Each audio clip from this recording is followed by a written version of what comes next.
අද දවසේ රත්තරන් මිල රුපියල් 2500කින් වගේ පහළ ගිහිල්ලා තියෙනවා. ආයුබෝවන් වල හැමෝටම අද 2026 ජූලි මාසේ 13 වෙනි සඳුදා. ඔයාලා හැමෝම හොඳින් නිරෝගීමත්ව සතුටින් නැති කියලා හිතනවා. අදත් ලංකාවේ රත්තරන් මිල දැක බලා ගන්න මගේ channel එකට ආපු ඔයාලා හැමෝම සාදරයෙන් පිළිගන්නවා. ඉතින් දිනපතාම ලංකාවේ අලුත් වෙන රත්තරන් මිල එසැනින්ම ඔයාලට දැක ගන්න දැනගන්න මගේ YouTube channel එකත් මේ විදිහට subscribe කරලා තියාගන්න. bell එකත් මේ විදිහටම ඔබලා තියාගන්න. එතකොට ඔයාට පුළුවන් මම දාන හැම වීඩියෝ එකක්ම එසැනින් දැක බලා ගන්න. ඉතින් අද ලංකාවේ රත්තරන් මිලට මොකද වෙලා තියෙන්නේ? මිල වැඩි වෙලාද? මිල අඩු වෙලාද? අදවත් අපිට රත්තරන් බඩුවක් ගන්න පුළුවන් වෙයිද? අපි යමු අද ලංකාවේ රත්තරන් මිල දැක බලා ගන්න. අද කැරට් 18 ග්‍රෑම් එකක් රුපියල් 35250යි, පවුමක් රුපියල් 282000යි.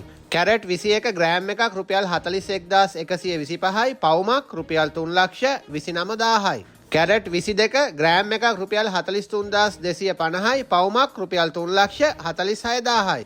කැරට් 24 ග්‍රෑම් එකක් රුපියල් 47000යි, පවුමක් රුපියල් 376000යි.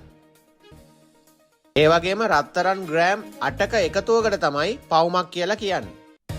ඒ වගේම රත්තරන් අවුන්සයක් කියන්නේ රත්තරන් ග්‍රෑම් 31.1ක එකතුවක්. රත්තරන් මිල කියන්නේ හරියටම ලංකාවේ කොටස් වෙළඳපොළ වගේම තමයි. නිතරම මිල ඉහළ පහළ යනවා.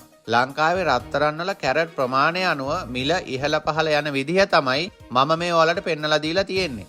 ඉතින් දවසේ ඕනම වෙලාවක මේ රත්තරන් මිල වෙනස් වෙන්නත් පුළුවන්.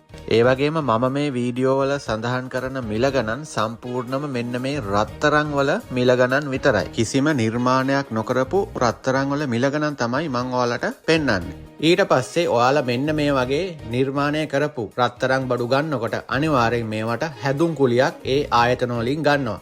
ඉතින් මම පෙන්නන මිලට වඩා අනිවාර්යෙන් ඔයාලා රත්තරන් භාණ්ඩයක් ගන්නකොට මිල වැඩිවීමක් වෙනවා. මොකද ඔයාලා ගන්න භාණ්ඩය මේ විදිහට නිර්මාණය කරන්න අනිවාර්යෙන් එයාලට වැඩිපුර මුදලක් වැය වෙන නිසා. එහෙනම් අපි හෙටත් අලුත්ම ලංකාවේ රත්තරන් මිලත් සමග මුණ ගැසමු. ඔයාලගේ යාළුවන්ටත් බලන්න වීඩියෝ එක ෂෙයා කරන්න.